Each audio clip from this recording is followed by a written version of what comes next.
Hello students, welcome back to your science class.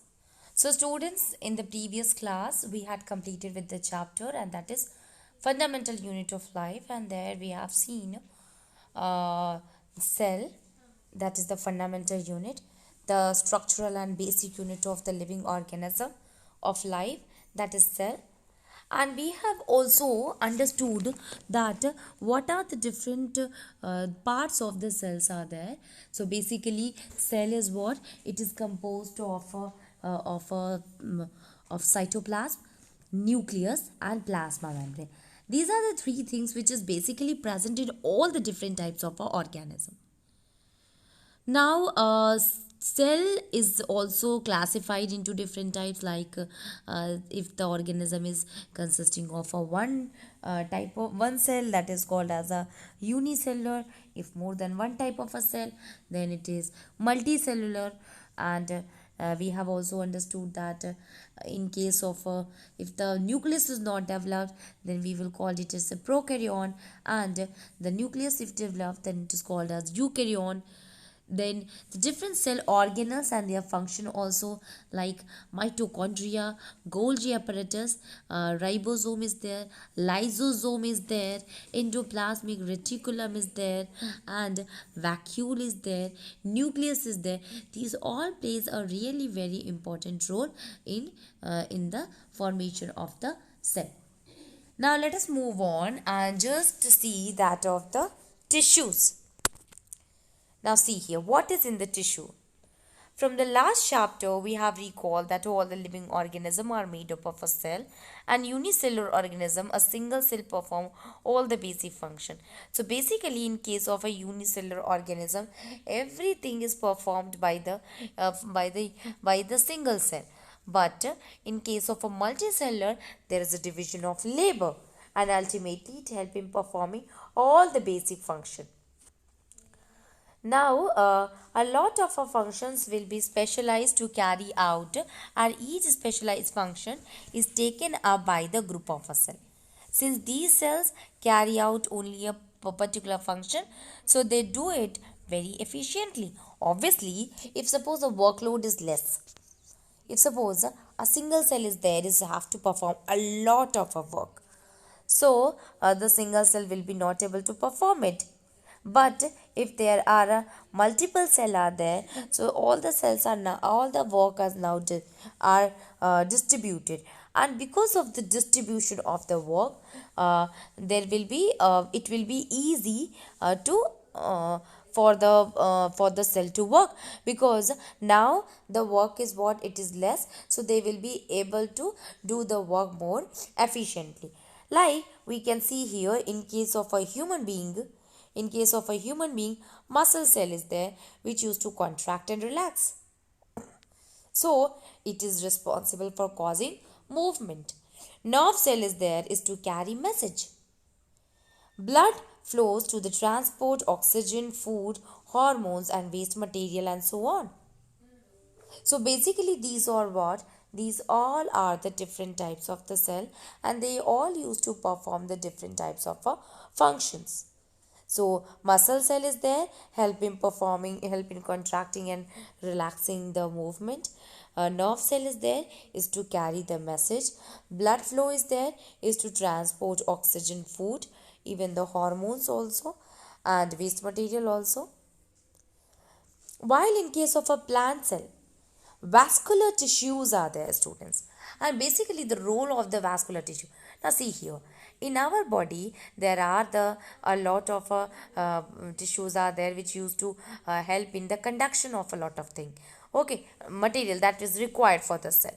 Now in case of a plant need food, water from one part to the other part, so there a kind of a tissues are there which is called as vascular tissue. Okay, so every tissues they are having their cells and they used to perform accordingly. So in case of a multicellular organism, it is said that there is division of labor. Now let us see. Okay, so we can say here that cell specializing. Specializing means what? That every cell is having their own particular function, and they used to carry out this particular function in a cluster. Now this cluster of a cell, it is called as tissue. Remember. See, a cell is there which used to perform some function. Now, when a group of a cell is there, so there is division of labor where the cell used to perform, where the all the other different types of a cell used to perform the function. So now the workload reduced. Now, again the cell get differentiated. So when the cell get differentiated, there also they are having their own work. So in the human being or in that of the plant, the there is what, there is a division of the labor is there, okay, and it depend upon the type of a cell which is present in it. Now see here, cluster of a cell called tissue, and these tissues are arranged and designed so as to give the highest possible efficiency of function. So tissue is what, that is arranged, it is designed so that the highest possible efficiency, it means it must work in a proper or in an efficient word. So by all these discussions, student, the one thing which is clear to us, and that is every organism is what, it is made up of a group of a cell, and this group of a cell which used to perform the function, that is called as tissue. Now question here arises that whether all the plant and that of the animal are made up of a same kind of a tissue or what. So let us compare the structure and the functions. So do plant and animal have the same structure? No, they do not have. Do they have the similar function? Absolutely not. They are differ from each other in many respects. So there are a lot of differences that we will going to see them. First one, you see the plants are what, they are generally fixed, but the human beings are, they used to move. Animals are what, they used to move. They do not have a support which provide them the structure strength. Most of these tissues are dead, since dead cells can provide the mechanical strength as easily as live ones and needless maintenance. So basically we can say that the storage, the support, the strength that will be provided by the that of the tissue itself. Okay, so tissues help in providing the mechanical strength to that of the plant when there will be a formation of a dead cell in it. On the other hand, if we talk about the animals, so animals on the other hand move around in search of food, mates and shelter. Basically, why an animal live around in a shelter? So it lives around a shelter in order, in the search of food, in the search of water. Okay, so they, first of all, they are not locomoting, they are immotile, so the plants cannot move. But in case of an animal, they are motile, so we can say that they used to roam here and there in search of food, in search of mate or that of shelter. Animals on the other hand move around in search of food. They consume more energy as compared to plants. Most of the tissue they contain are living. Now see here, in case of an animal cell and plant cell, animal cell are what? They consumes more energy. Yes, there is a need of a more energy to that of the animal, as they are going to do the vigorous exercise, or they used to do a lot of a muscular function or physical function. That's why they need a more amount of energy to them. But in case of a plant, this is not so. Another one is, students, that most of the cells present in that of the tissues are living, and because of that it will be easy for them to replicate. So the tissues and the cell, they differ from each other in many aspects. Okay, see, in case of animals, they animal tissue and that of the plant tissue. Animal tissues, they are having the feeding method. But in case of a plant, there is nothing like that. Animal tissue, they can move from one place to another in order to contribute to the other systems or the other. But in case of a plant, there is no such movement can be occur. Now let us see what is the concept of the tissues in detail. So tissue is what I told you. It is what a group of a cell. When a lot of a cell they combine together, they form the tissue. Now here a group of a cell which is similar in structure and function, that is called as a tissue. So group of a similarly structural and functional cell is called as the tissues. Now the tissue is also classified into two types. One is that of the plant tissue, another one is that of the animal tissue. If we talk about the plant tissue, student, even the plant tissue is also classified into two different types.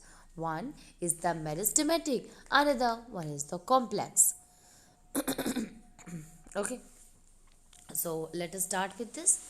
So if we talk about the plant tissue, first of all, it is the meristematic tissue, student.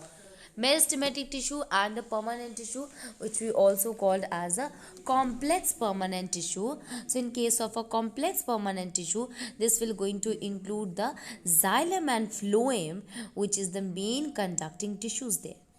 Okay, while in case of a meristematic tissue, one thing you must know that meristematic tissues are those which keeps on dividing again and again. Okay, that is the meristematic tissue. Now here an activity is given. Let us see what is this activity, students. So take two glass jar and fill them with water. So we have taken here two glass jar and we will fill it with water. Now take two onion bulb. We have taken two onion bulb and place on one on each of the jar. Now we will take the both of the jar and we will keep that of the onion bulb over that of the jar as shown in this figure, student.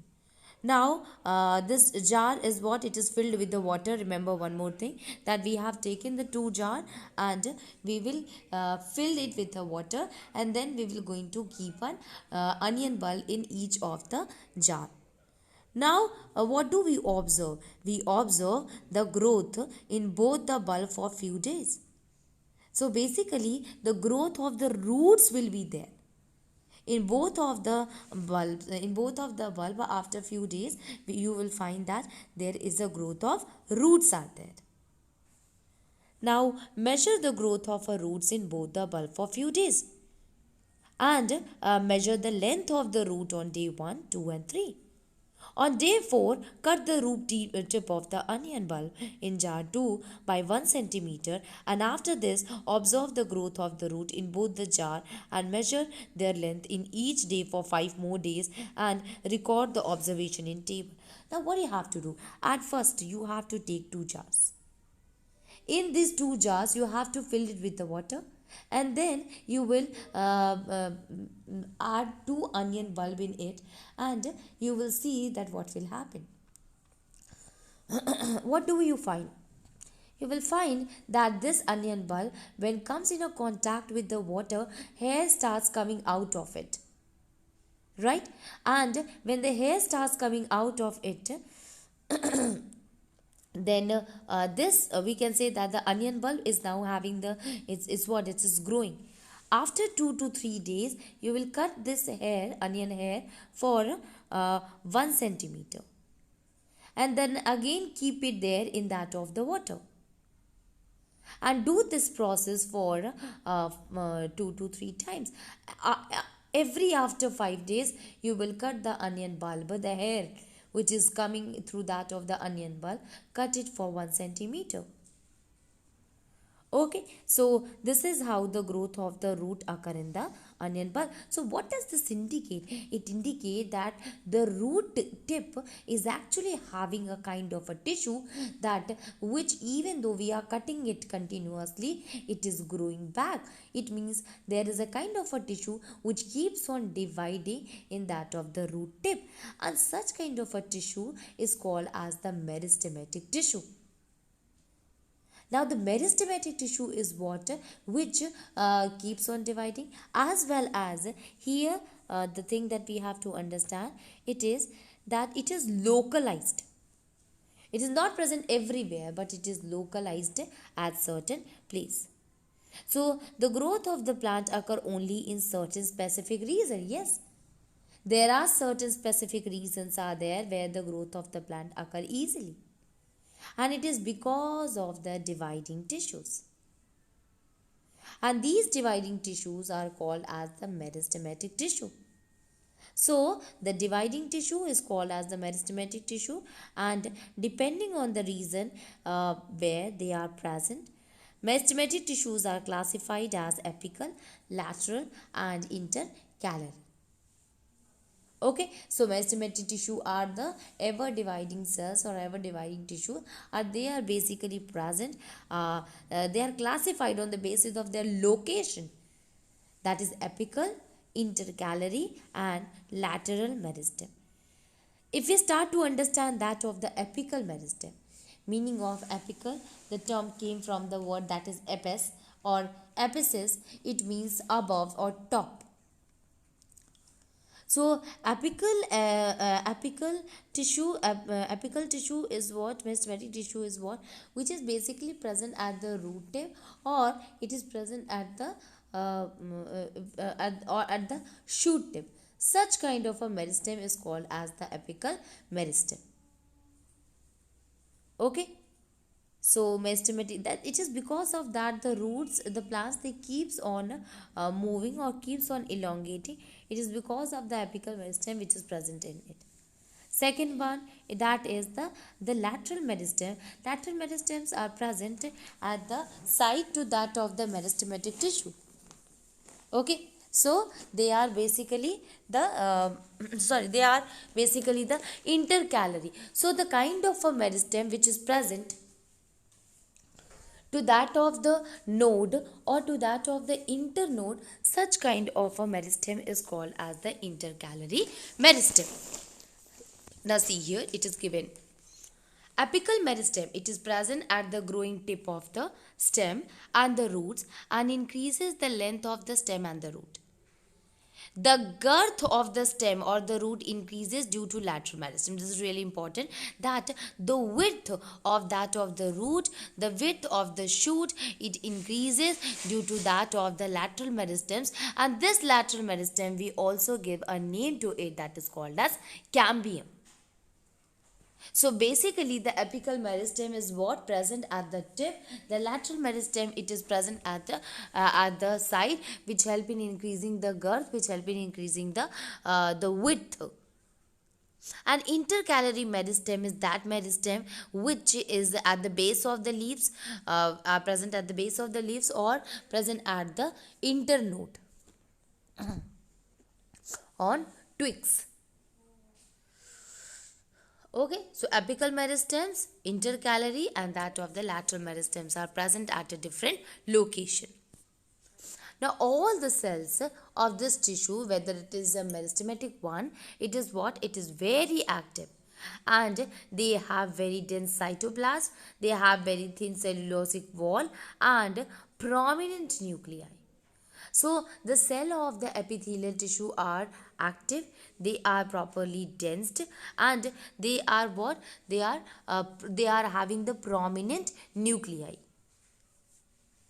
Although they lack vacuole, this is really important to know, that the meristematic tissues, what are the things that they have?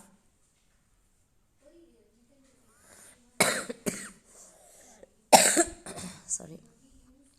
Cells of the tissues are very active and they have dense cytoplasm, thin cellulose wall and prominent nuclei. they lack vacuole. And the reason why do they lack vacuole, it is because that vacuoles are what they are see, the meristematic cell keeps on dividing and dividing. Ultimately there is no use of that of the nuclei. So epithelial tissue does not meristematic tissue does not have the uh, any kind of a meristematic tissue is basically what it is, a thin cellulosic, or yes, it is a consisting of a prominent nuclei and does not consisting of a vacuole in it. So such kind of a tissues, meristematic tissues, are ever dividing tissues, and they has been classified on that basis. Now let us move on and see the permanent tissue. What happened to the cell formed by meristematic tissue? They take up a specific role and loses the ability to divide. As a result, they form a permanent tissue, and this process of taking up permanent shape, size and function is called differentiation. Now see here, as the plant starts growing, at that time the tissue which is really very active, it is what? It was meristematic tissue. So meristematic tissue is that which help in the elongation of a person, that is of a person or of a plant, that is help in increasing the the meristematic tissue. It will help in increasing the number of the cell, as well as the cell differentiation also occur in it. What is the cell differentiation? See, some of the permanent tissues are there, they take up the specific role, and even some of the tissues are not able to divide further. So what will happen, it will gives the type of a tissue which is a permanent tissue, and here in this tissues taking up a permanent shape, size and function, that is called as a differentiation. So cells of meristematic tissue differentiate to form the different types of permanent tissue. Okay, so process of taking up of a permanent shape, permanent size and function, that is called as differentiation. Okay, cell of meristematic tissue, and yes, absolutely, the earlier meristematic tissue keeps on dividing, and after that some of the cell they get differentiated, becomes permanent, and that is now a part of the permanent tissues. Now take a plant a step, and with the help of a blade, cut thin slices of or sections. Now stain the slice with safranin. Place one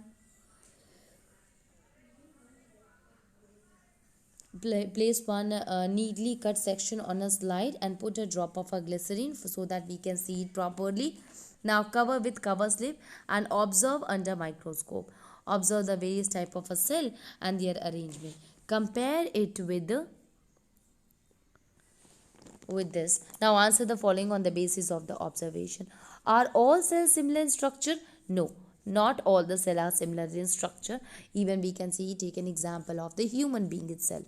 How many types of cells can be seen? So cells can be seen, a lot of them whose size is bigger, that cells can be seen. Can you think of think why there would be so many types of cells are there? So we can also try to section of a plant root, and we can even try cutting section of a root or stem of a different plant. Now let us start to understand the permanent tissue.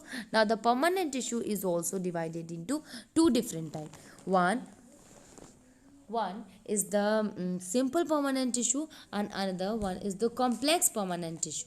Simple permanent tissue is that which will include the parenchyma, collenchyma and sclerenchyma. While permanent tissue is complex permanent tissue is what? That will include the xylem and the phloem. Xylem and phloem is again divided into four. Now the simple permanent tissue, here it is basically divided into parenchyma, collenchyma and sclerenchyma. So they are generally live cells and they are generally loosely packed Okay, and because of that, because since they are loosely packed with each other, so there is a very large space is present between the cells and cells, or there is very less intercellular spaces are present in the cell. Now the tissues, this tissue help in providing support to the plant. Also it help in storing the food. So first of all it will help in giving support, as well as it will help in giving it will help in the storage of the food. In some of them, what you will find that along with the parenchyma, chlorophyll is present in it, and such kind of a parenchyma is called as a collenchyma. It is called as the chlorenchyma.